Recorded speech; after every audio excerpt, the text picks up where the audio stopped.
లోపలికెళ్ళాక మా రియాక్షన్ ఎలా ఉంటదని అస్సలు ఊహించలేదు. ఏదో అనుకోని వెళ్ళాము. కాలేజ్ స్ట్రీట్‌లో ఎగ్జిబిషన్ పెట్టారంటే ఫ్యామిలీ అంతా వెళ్ళాము. కార్ పార్కింగ్ అయితే మంచి ప్లేస్ ఉంది. కార్ పార్క్ చేసుకొని ఇంకా టికెట్స్ తీసుకున్నాం. పర్ హెడ్ అయితే ₹20 ఛార్జ్ చేస్తున్నారు. కార్ పార్కింగ్ కూడా ఫీ ఉంది.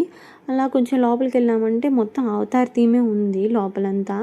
వాటర్ పడుతున్నట్టు, చెట్లు, ఆకులన్నీ థర్మాకోల్‌తో చేసినట్టున్నారు. వాటి మీద కొంచెం లైటింగ్స్ అట్రాక్షన్‌గా కొద్దిగా పర్వాలేదు బాగానే ఉంది. చూడడానికి పిల్లలైతే బాగా కొంచెం ఎంజాయ్ చేస్తారు.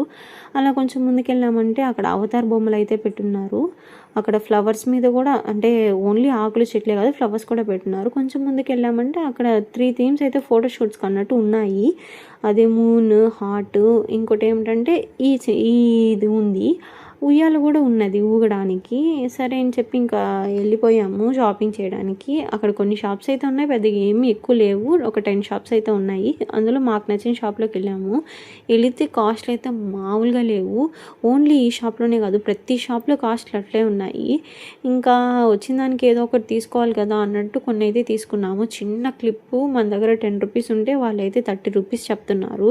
సరే ఇంకా తీసుకునేసి కొంచెం ముందుకెళ్ళాక చిన్నపిల్లలకైతే కొంచెం ఆడుకోవడానికి బొమ్మలు అవన్నీ బాగున్నాయి షాప్స్లో. ఇంకా వరస్ట్ ఎక్స్పీరియన్స్ ఏంటంటే అక్కడ ఉన్న గేమ్స్, ఫుడ్ అస్సలు బాగాలేదు. ఏం తిన్నాము, అది ఎలా ఉంది, ఆ ప్లేయింగ్స్ ఎలా ఉన్నాయో పార్ట్ 2 చూసి